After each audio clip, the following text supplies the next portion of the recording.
So in today's lecture we will discuss liquid solutions. तो सबसे पहले आपको एक टर्म पता होनी चाहिए। टर्म को बोलते हैं हम लोग वॉलेटाइल। तो वॉलेटाइल का मीनिंग क्या होता है? ऐसा कोई भी सब्सटेंस जो रूम टेम्परेचर पर वेपर फॉर्म में कन्वर्ट होने की प्रॉपर्टी रखता हो, वेपर फॉर्म में कन्वर्ट हो जाता हो, उसी सब्सटेंस को हम लोग क्या कहते हैं? एक वॉलेटाइल सब्सटेंस कहते हैं। जैसे वाटर इसका एग्जांपल है, वाटर भी क्या होता है? एक वॉलेटाइल सब्सटेंस होता है। तो सपोज यहाँ पे कोई फ्लूइड हमने फिल कर रखा है जिसका नेचर कैसा है? वो वॉलेटाइल नेचर का है। तो at room temperature this volatile component will start converting into vapours. ये जो वॉलेटाइल कॉम्पोनेंट हमारे पास है, ये वॉलेटाइल कॉम्पोनेंट किस में जाना स्टार्ट हो जाएगा? वेपर में कन्वर्ट होना स्टार्ट हो जाएगा, क्योंकि इसकी प्रॉपर्टी है रूम टेम्परेचर पे वो क्या करता है? वेपर फॉर्म में कन्वर्ट होने लग जाता है। नाउ ये जो वेपर हमारे पास ऊपर कलेक्ट हो रहे हैं, this vapour will collide with each other. ये आपस में क्या करते हैं? कोलाइड करेंगे। And they will also collide with wall of container. वो कंटेनर की वॉल पर भी क्या करते हैं? कोलाइड करते हैं। And during all this collisions उनकी एनर्जी क्या होती है? लूज हो जाती है, और ये फिर से किस में कन्वर्ट हो जाते हैं? लिक्विड फॉर्म में कन्वर्ट हो जाते हैं। क्लियर? दैट मीन्स यहाँ पे क्या टेक प्लेस कर रही है प्रोसेस? इवेपोरेशन भी हो रही है, उसके साथ कौन सी प्रोसेस हो रही है? कंडेंसेशन की प्रोसेस हो रही है। कंडेंसेशन का मीनिंग क्या होता है? वेपर्स का लिक्विड फॉर्म में रिटर्न हो जाना इज नोन एज कंडेंसेशन। तो यहाँ पर क्या टेक प्लेस कर रही है? कंडेंसेशन टेक प्लेस कर रही है। So initially condensation and evaporation are occurring. तो स्टार्टिंग में क्या हो रहा है? कंडेंसेशन भी हो रही है, कंडेंसेशन, एंड कंडेंसेशन के साथ क्या हो रही है? इवेपोरेशन भी टेक प्लेस कर रही है, इवेपोरेशन। सो ये प्रोसेस हमारी चलती रहेगी, बट एक पॉइंट ऐसा आएगा जहाँ पर क्या अचीव हो जाएगा? इक्विलिब्रियम अचीव हो जाएगा। क्लियर? क्या आ जाएगा? इक्विलिब्रियम आ जाएगा। तो इक्विलिब्रियम आने का मतलब क्या है? कि जितनी रेट से इवेपोरेशन टेक प्लेस कर रहा है, उतनी रेट से क्या हो रहा है? आपका कंडेंसेशन भी टेक प्लेस कर रहा है। तो कंडेंसेशन और इवेपोरेशन की रेट क्या होती है? आपस में इक्वल हो जाती हैं। ना ये प्रोसेस बिल्कुल आराम से समझते हैं। स्टार्टिंग में हमारे पास क्या थे? लिक्विड के मॉलिक्यूल्स थे। उन मॉलिक्यूल्स की टेंडेंसी थी कि वो किस में कन्वर्ट हो सकते हैं? वेपर में कन्वर्ट हो सकते हैं। तो उसके वेपर जो थे लिक्विड के, वो ऊपर आके क्या होने लग गए? कलेक्ट होने लग गए। तो कुछ मॉलिक्यूल आपस में कोलाइड करते हैं, कुछ मॉलिक्यूल कंटेनर की वॉल से कोलाइड करते हैं। एंड ड्यूरिंग दिस कोलिजन्स हमारे पास क्या होता है? जो एनर्जी होती है वेपर में, जो मॉलिक्यूल्स प्रेजेंट है उनकी कम हो जाती है, और वो फिर से किस में रिटर्न हो जाते हैं? लिक्विड स्टेट में रिटर्न हो जाते हैं। तो इवेपोरेशन भी टेक प्लेस कर रहा है और उसके साथ कंडेंसेशन भी टेक प्लेस कर रहा है। बट जब इक्विलिब्रियम आता है तो उसमें दोनों रेट्स क्या होती हैं? आपस में इक्वल हो जाती हैं। जितनी रेट से इवेपोरेशन हो रहा है, उतनी रेट से क्या हो रहा होता है? कंडेंसेशन हो रहा होता है। So during this point the amount of vapour will become constant. जो वेपर का अमाउंट यहाँ पे कलेक्ट हो चुका है, वो क्या हो चुका होगा? कांस्टेंट हो चुका होगा। और ये वेपर क्या कर रहा होगा? प्रेशर लगा रहा होगा लिक्विड के सरफेस पे। वो लिक्विड के ऊपर क्या लगाएगा? प्रेशर लगाएगा। तो इसी प्रेशर का नाम क्या होता है? वेपर प्रेशर होता है। क्लियर? हमारे पास एक कंटेनर है, कंटेनर में एक वॉलेटाइल कंपोनेंट है। स्टार्टिंग में वो इवेपोरेट हुआ, कंडेंसेशन भी टेक प्लेस करी। जब हमारे पास एक sufficient amount of vapours collect हो जाते हैं और इक्विलिब्रियम की कंडीशन आ जाती है, तो वो वेपर जो कलेक्ट हो चुके हैं, वो वेपर्स क्या करते हैं? वे लिक्विड के सरफेस पे प्रेशर एक्सर्ट करते हैं। तो क्योंकि ये प्रेशर कौन एक्सर्ट कर रहा है? वेपर एक्सर्ट कर रहे हैं, इसलिए इसको हम लोग क्या कहते हैं? वेपर प्रेशर कहते हैं। तो this is vapour pressure. So let's define vapour pressure. Vapour pressure क्या होता है? The pressure exerted by vapours of a liquid over its surface when both liquid and vapor are in equilibrium with each other। जब liquid form और vapour form equilibrium में आ जाती है, उस point पर जो वेपर कलेक्ट होते हैं लिक्विड की सरफेस के ऊपर, वो लिक्विड के ऊपर कितना प्रेशर एक्सर्ट करते हैं, उसी को हम लोग क्या कहते हैं? वेपर प्रेशर कहते हैं। तो pressure exerted by vapour of a liquid over its surface when both liquid and vapour are in equilibrium with each other. Clear? तो हमारे पास लिक्विड है, लिक्विड की सरफेस पे वेपर कलेक्ट हो चुके हैं। तो ये वेपर लिक्विड की सरफेस पर जितना प्रेशर अप्लाई करेंगे, जो भी प्रेशर ये अप्लाई कर रहे होंगे, वो प्रेशर हमारे पास क्या होगा? वेपर प्रेशर होगा। बट ये वेपर प्रेशर की कंडीशन कब आती है? जब लिक्विड फॉर्म और वेपर फॉर्म किस में हो जाती है? इक्विलिब्रियम में आ जाती है। ठीक है? तो इक्विलिब्रियम वाले पॉइंट पर लिक्विड फॉर्म और वेपर फॉर्म दोनों एग्जिस्ट कर रही होती हैं, और ये जो हमारे पास लिक्विड फॉर्म है, यही किस में जा रही है? वेपर में कन्वर्ट हो रही है। तो यहाँ जो वेपर्स का प्रेशर है या जो गैस का प्रेशर है, वो किसके इक्वल होगा? वेपर प्रेशर ऑफ लिक्विड के इक्वल होगा, क्योंकि जो वेपर्स कलेक्ट हो रहे हैं लिक्विड की सरफेस के ऊपर, ये जो वेपर्स कलेक्ट हुए हैं लिक्विड की सरफेस के ऊपर, वही तो क्या कर रहे हैं इसके ऊपर, वेपर प्रेशर लगा रहे हैं ना, यही तो हमारा वेपर प्रेशर होता है कि जो वेपर्स कलेक्ट हो रहे हैं लिक्विड के ऊपर, वही क्या करते हैं लिक्विड की सरफेस के ऊपर प्रेशर एक्सर्ट करते हैं। तो ये वेपर किसके हैं, ये वेपर कहाँ से है, ये वेपर लिक्विड के ही तो हैं, लिक्विड ही तो वेपर फॉर्म में गया है।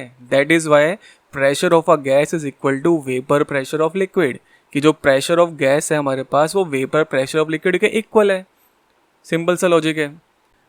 Next we have factors. तो किस किस फैक्टर पे वेपर प्रेशर डिपेंडेंट होता है, तो पहला फैक्टर टेम्परेचर है। तो ये तो बहुत सिंपल सा लॉजिक है कि जितना ज़्यादा टेम्परेचर आप करेंगे उतना जल्दी हमारे पास क्या होगा, लिक्विड वेपर फॉर्म में जाएगा और उतना ही ज़्यादा क्या एक्सर्ट करेगा, वो वेपर प्रेशर एक्सर्ट करेगा। बाकी मैथमेटिकली भी इसका प्रूफ हमारे पास होता है, क्लॉसियस क्लैपेरॉन इक्वेशन होती है, वहाँ से रिलेशन पता लग जाता है कि वेपर प्रेशर और टेम्परेचर का रिलेशन कैसा होता है, डायरेक्ट होता है। इम्पोर्टेंट हमारे पास क्या है, नेचर ऑफ लिक्विड। अब नेचर ऑफ लिक्विड का मतलब क्या है कि लिक्विड वोलेटाइल है, बट कितना वोलेटाइल है, ज़्यादा वोलेटाइल है या कम वोलेटाइल है। तो अगर हमारे पास लिक्विड ज़्यादा वोलेटाइल होता है, तो ज़्यादा वोलेटाइल मीन्स कहने का उसकी वेपर में जाने की टेंडेंसी ज़्यादा है। यही मीनिंग है वोलेटाइल होने का, कि वेपर में जाने की टेंडेंसी को हम लोग क्या कहते हैं, वोलेटाइल नेचर कहते हैं।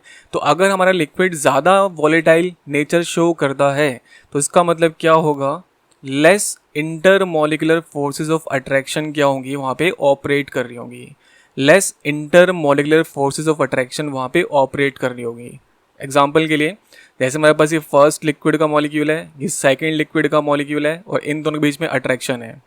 ठीक है, लिक्विड के मॉलिक्यूल्स के बीच में अट्रैक्शन होती है, तो हम सबको पता है कि इस अट्रैक्शन का नाम क्या होता है, इंटरमॉलिकुलर फोर्स ऑफ अट्रैक्शन होता है। वेपर फॉर्म में जब जाना है तो इस अट्रैक्शन को क्या होना है, ब्रेक करना पड़ेगा। जब ये अट्रैक्शन ब्रेक होगी तभी तो हमारा जो मॉलिक्यूल है वो फ्री होगा और किस स्टेट में चला जाएगा, वेपर स्टेट में चला जाएगा। तो अगर वोलेटाइल नेचर ज़्यादा है, तो वोलेटाइल नेचर ज़्यादा है मीन्स कहने का कि मॉलिक्यूल्स की वेपर में जाने की एबिलिटी ज़्यादा है। वो एबिलिटी तभी आ पाएगी जब इनकी बीच की अट्रैक्शन क्या होगी, वीक होगी, ताकि आसानी से बॉन्ड टूटे और वो किस फॉर्म में चले जाएं, वेपर की फॉर्म में कन्वर्ट हो जाए। ठीक है, तो मोर वोलेटाइल का मतलब होता है less intermolecular forces of attraction.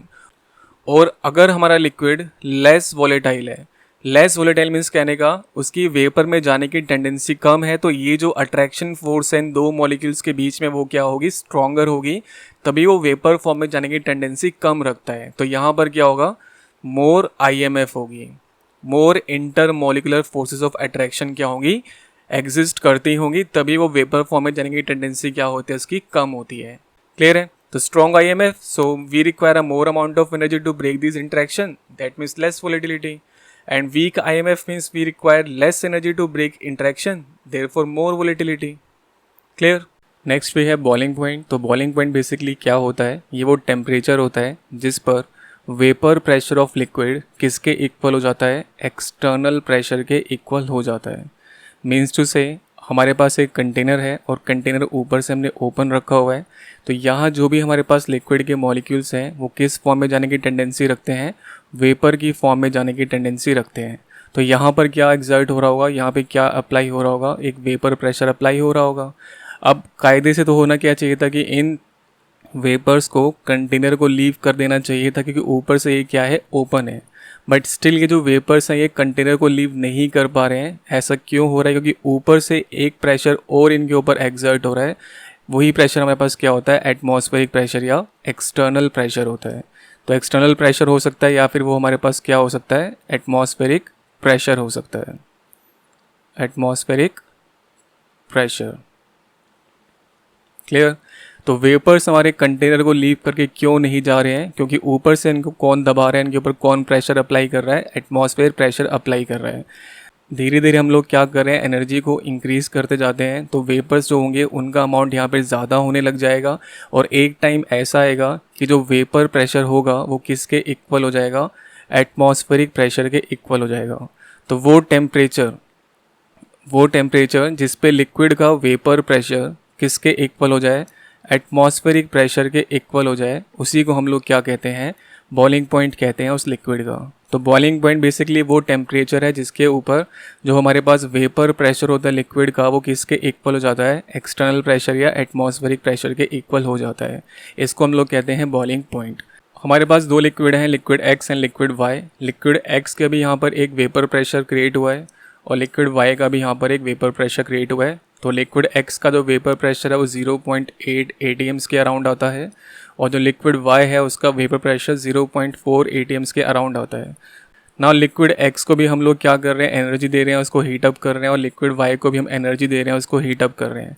तो आपको क्या लगता है कि पहले 1 atm को कौन टच कर जाएगा, लिक्विड एक्स या लिक्विड वाई? बिल्कुल सही है, लिक्विड एक्स पहले क्या करेगा, 1 atm को टच कर जाएगा। The vapor pressure of liquid X is 0.8 atms and to make it equal to 1 atm we need less energy, that is low temperature. Clear? And the vapor pressure of liquid Y is 0.4 atm and to make it equal to 1 atm we need more energy, that is high temperature. इसके through एक relation पता लगता है कि जो boiling point होता है वो वेपर प्रेशर के साथ किस रिलेशन में होता है, इनवर्स रिलेशन में होता है।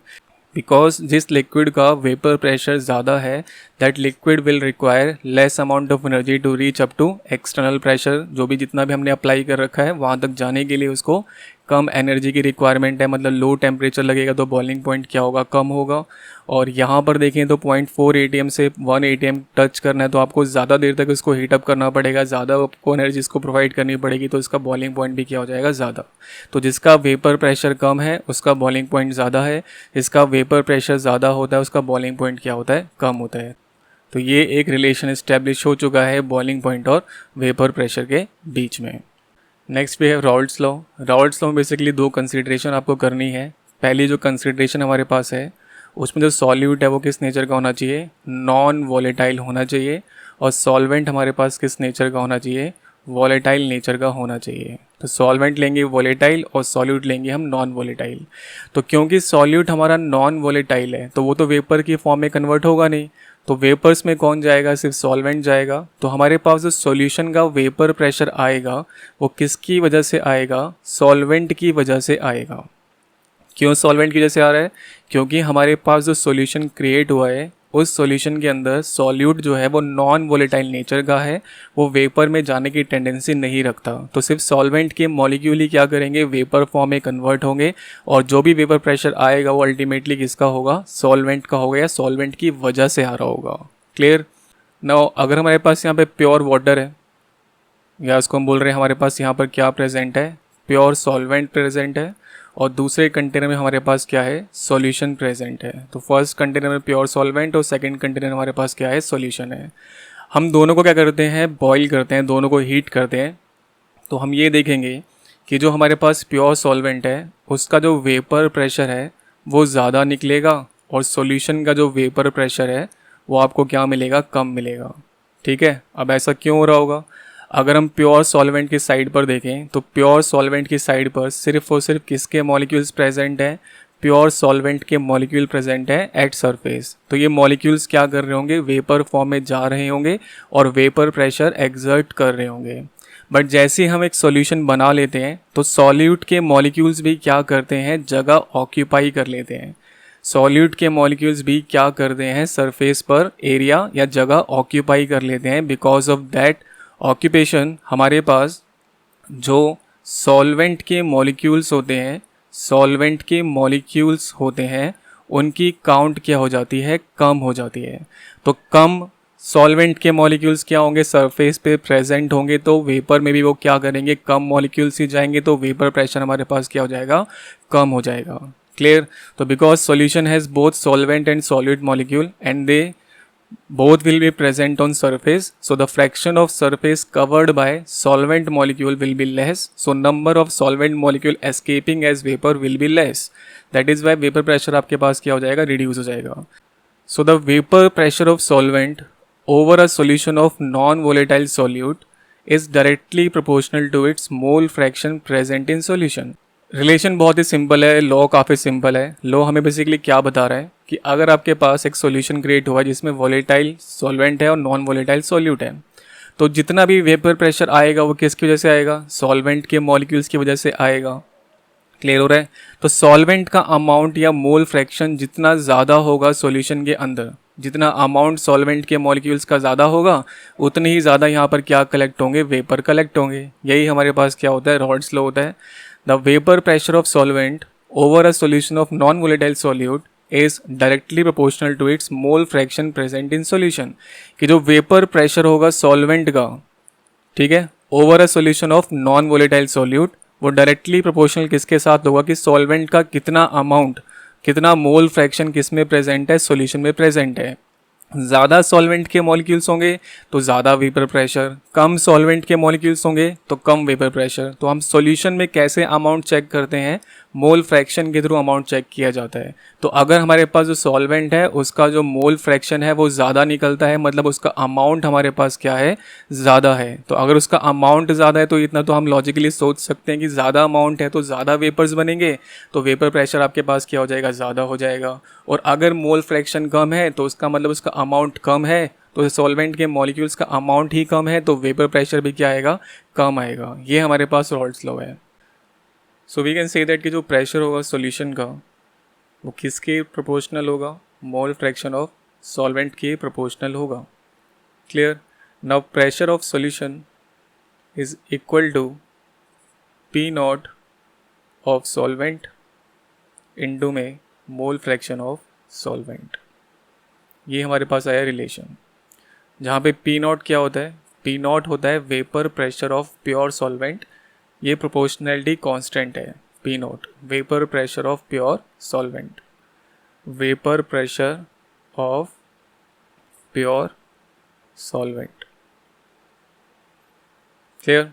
रिलेशन चेक करना चाहें ग्राफिकली तो वो भी देख सकते हैं, एक साइड वेपर प्रेशर है, एक साइड मोल फ्रैक्शन है। तो जैसे जैसे आपका मोल फ्रैक्शन इंक्रीज होगा उसी वे में आपका वेपर प्रेशर भी क्या होता जा रहा होगा, इंक्रीज होता जा रहा होगा। तो ये हमारे पास हो गया रॉल्स लॉ, जब हमारे पास सॉल्यूट कैसा होता है, नॉन वोलेटाइल नेचर का होता है। नेक्स्ट जो कंसिडरेशन है उसमें जो सॉल्यूट है अब वो किस नेचर का लेना है, हमें वोलेटाइल नेचर का लेना है। और जो सॉल्वेंट है वो भी किस नेचर का होना चाहिए, वोलेटाइल नेचर का होना चाहिए, दोनों ही वोलेटाइल होने चाहिए। तो ऐसे केस में क्या होगा कि अब जो वेपर प्रेशर आपके पास आएगा वो किसके इक्वल होगा, वो component A and component B दोनों के मोल फ्रैक्शन के इक्वल होगा। नाउ फर्स्ट कंटेनर में हमारे पास क्या प्रेजेंट है, प्योर ए प्रेजेंट है। सेकेंड कंटेनर में हमारे पास क्या प्रेजेंट है, प्योर बी प्रेजेंट है। फिर हमने क्या किया, कंपोनेंट ए को किस में मिक्स कर दिया, कंपोनेंट बी में मिक्स कर दिया। ठीक है। जब हमारे पास प्योर ए है तो यहाँ जितने भी वेपर्स कलेक्ट हुए होंगे वो किसके कलेक्ट हुए होंगे, ए के कलेक्ट हुए होंगे। जब प्योर बी वाला केस था तो यहाँ जितने भी वेपर्स कलेक्ट हुए हैं वो प्योर बी के कलेक्ट हुए होंगे, क्योंकि दोनों ही वोलेटाइल नेचर के हैं। तो इनका जब हमने सॉल्यूशन बनाया तो सॉल्यूशन के ऊपर जो भी वेपर प्रेशर कलेक्ट होगा उस वेपर प्रेशर में कौन कौन होगा, उसमें ए भी प्रेजेंट होगा और उसमें बी के मॉलिक्यूल्स भी क्या होंगे, प्रेजेंट होंगे। तो ये हमारे पास है सेकंड कंसिडरेशन कि vapour pressure of each component is directly proportional to its mole fraction present in solution, कि दोनों के जब वेपर प्रेशर क्रिएट होते हैं तो ए का वेपर प्रेशर किस पे डिपेंड करेगा कि ए का अमाउंट कितना है, बी का वेपर प्रेशर किस पे डिपेंड करेगा कि बी का अमाउंट कितना है हमारे सॉल्यूशन के अंदर। ये हमारे पास हो गए रॉल्स लॉ की सेकंड कंसिडरेशन। तो वेपर प्रेशर ऑफ कंपोनेंट ए किसके इक्वल हो जाएगा, जो हमारे पास पी ए है वो किसके प्रोपोर्शनल हो जाएगा, मोल फ्रैक्शन ऑफ ए के। तो हम प्रोपोर्शनलिटी साइन हटाने के लिए कांस्टेंट लगा सकते हैं, तो पी ए किसके इक्वल हो जाएगा, P naught A mole fraction of A. Likewise जो वेपर प्रेशर है कंपोनेंट बी का तो वो किसके इक्वल हो जाएगा, mole fraction of component B. Again P B किसके इक्वल हो जाएगा, P naught B chi B के इक्वल हो जाएगा। Now according to Dalton's law जो टोटल प्रेशर आता है वो किसके इक्वल होता है, इंडिविजुअल गैसेस के पार्शियल प्रेशर के इक्वल होता है या पार्शियल वेपर प्रेशर के इक्वल होता है। तो पी टोटल किसके इक्वल हो जाएगा, पी ए के प्लेस पे लिख सकते हैं हम लोग P naught A chi A plus P B के प्लेस पे we can write P naught B chi B.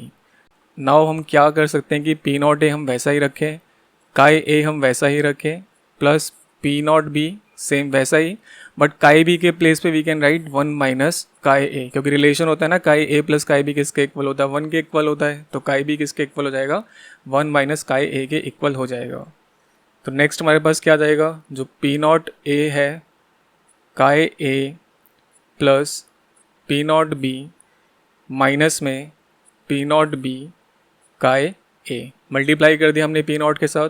तो फाइनल जो हमारे पास एक्सप्रेशन बनी वो क्या बनी कि हमें क्या मिलेगा, तो फाइनल एक्सप्रेशन हमें क्या मिल जाएगी, chi A bracket P naught A minus में पी नॉट बी प्लस में पी नॉट बी।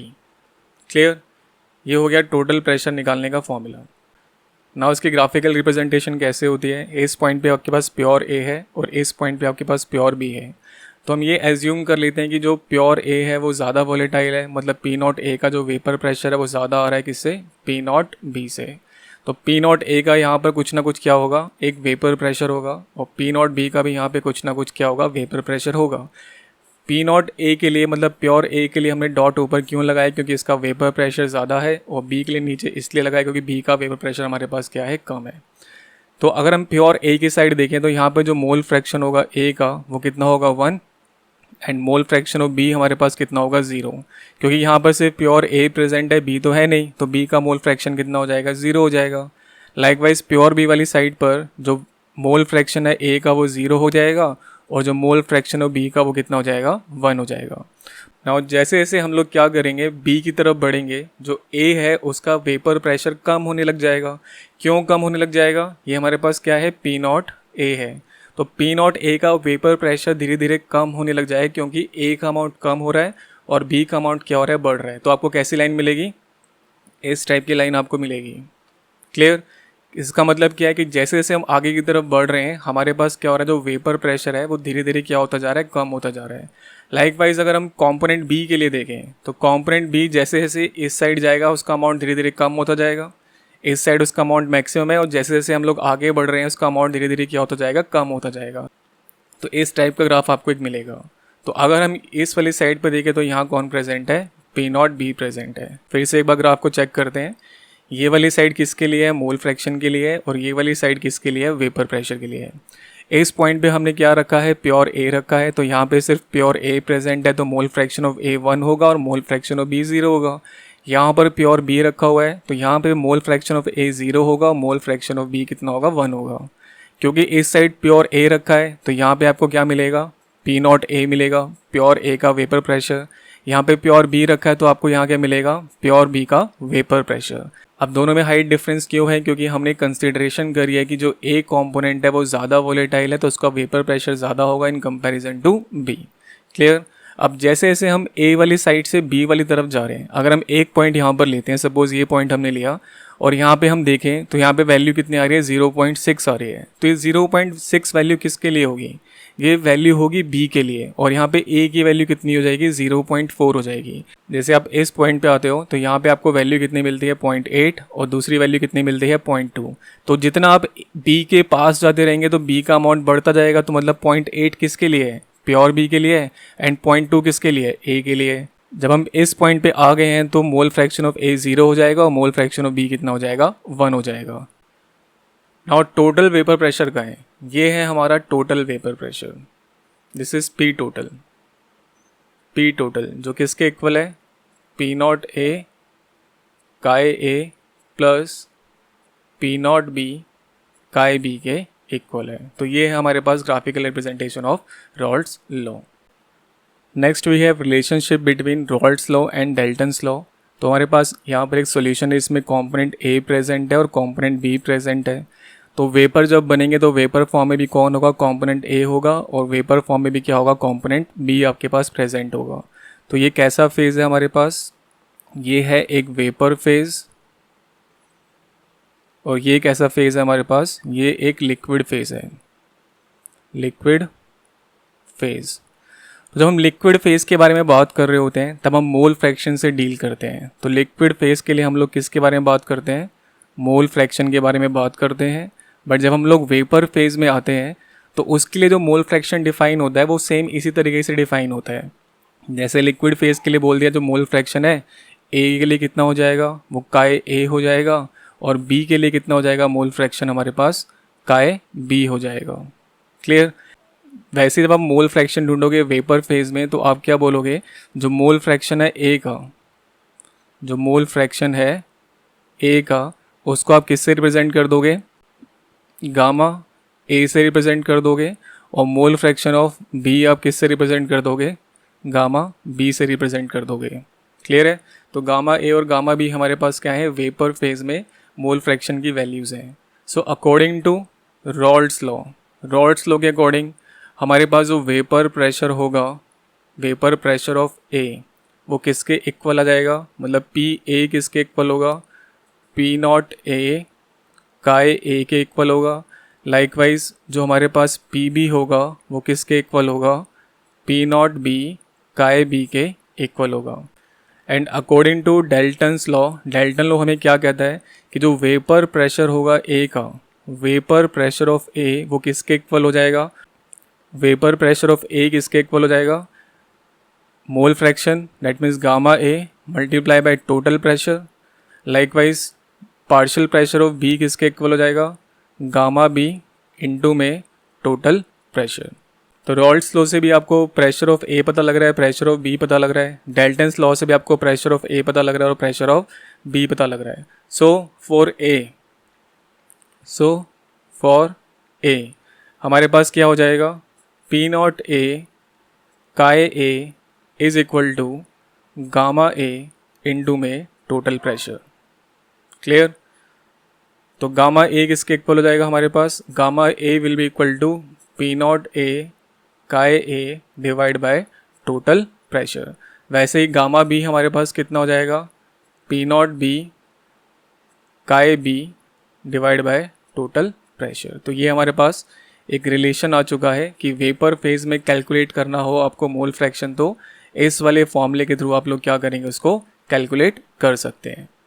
क्लियर है। तो ये हमारे पास था रॉल्ट्स law. So that's our app guys, and if you find this video helpful, please subscribe to this channel. Thanks.